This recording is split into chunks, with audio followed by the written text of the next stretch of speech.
तिसरं वर्ष आहे. या ठिकाणी आवर्जून सांगेल की आमचे माजी शहर प्रमुख आणि कल्याण पश्चिमेचे आमदार विश्वनाथ भोईर, त्याचप्रमाणे बंजारा साळवी साहेब, या लोकांनी खऱ्या अर्थाने ज्येष्ठांना छत्री वाटप असेल, रक्तदान शिबिर असेल, त्याचप्रमाणे 10वी-12वी विद्यार्थी पास झालेले उत्तीर्ण झालेले असेल त्यांचा सन्मान असेल, म्हणजे अनेक गोष्टी, आरोग्य शिबिर असतील, हे वेळोवेळी आम्ही जेव्हा शहरसाठी जायचो तेव्हा आम्हाला हे लोक आवर्जून सांगायचे की आपला शिवसेना पक्ष हा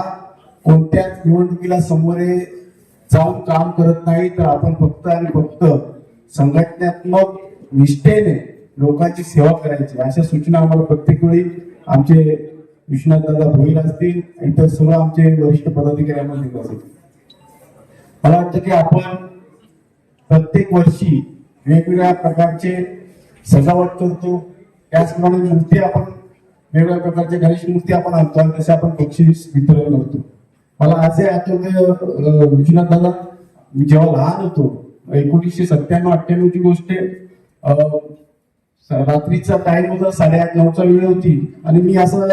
समोर मला काही 4-5 माणसांची 10 माणसांची गर्दी दिसली आणि त्या गर्दीमधून मी जेव्हा माझ्या मंडळापर्यंत पोहोचलो तेव्हा काही ज्येष्ठ माणसं त्या ठिकाणी उभी होती. ते म्हटले की अरे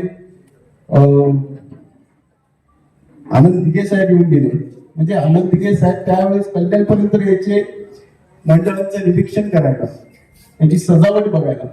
माझं त्यावेळेस 1 मिनिटाचा फक्त फरक असेल आणि माझी भेट होत होता लागून. आणि दिघे साहेबांनी मला तिथे गंबाजी लाड साहेब सुद्धा आहेत आणि ज्येष्ठ आपले शिवसैनिक दादा इथे बसलेले, त्यांनी या परिसरामध्ये अतिशय सुंदर असं या ठिकाणी अनेक देखावे केलेले आणि आमच्या परीक्षकांना खूप अडचणी येतात की कोणाला पहिला नंबर द्यायचा, कोणाला दुसरा नंबर द्यायचा. त्यामुळे या ठिकाणी जी परीक्षक नेमले ते सुद्धा कम्प्लीट होतात, पण आपल्याला शेवटी बघा कोणाला प्रथम कोणाला थर्ड द्यावा लागतो,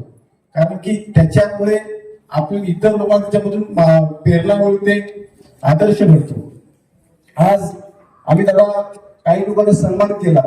कोटेकर मॅडम असतील, आमचे त्रिपाठी असतील, डॉक्टर अनिकेत जाधव, म्हणजे असे आम्ही काय दरवर्षी 5 ते 6 लोकांचा सन्मान करतो, ज्यांचं